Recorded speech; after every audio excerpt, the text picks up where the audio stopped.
My name is Alex. I'm a third-year PhD student in archaeology at the University of Sheffield. We're here on the University of Sheffield's research dig at Thornton Abbey. It's an English heritage site. You can see the abbey behind us. We were originally actually looking for a Jacobean house and gardens, and we thought the gardens might be up here, but as you can see, we found much more than just a Jacobean house. When you first decide to excavate somewhere, you have to do some initial survey before you decide to excavate. You can kind of look at the landscape, see if there are any bumps, features that might, show walls, barrows, that sort of thing.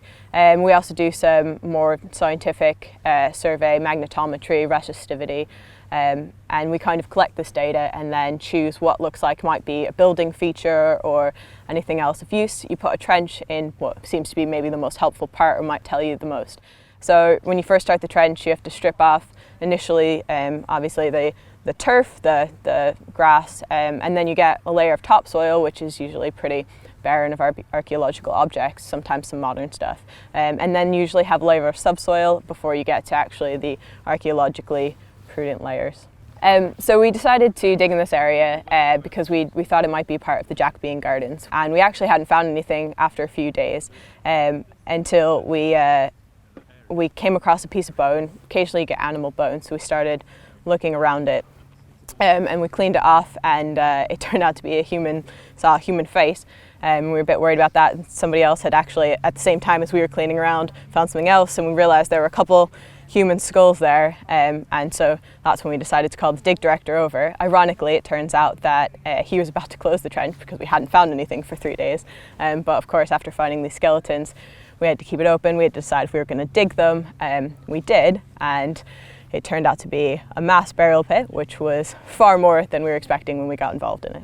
I actually had never dug a skeleton before, so for me this was a really exciting event, to actually be there when it's found, lift it and be a part of that whole process was a new element for me, and it did make me reconsider certain aspects of my own research, which was really helpful.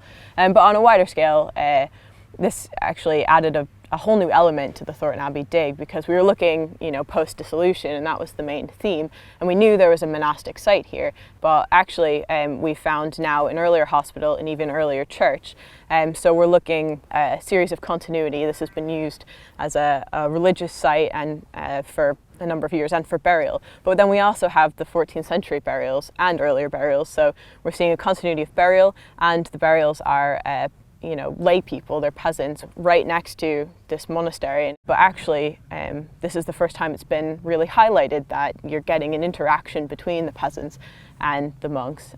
So I think that actually brings a lot to the table of monastic study. So when this dig comes to an end, all of the finds are temporarily stored and studied at the University of Sheffield.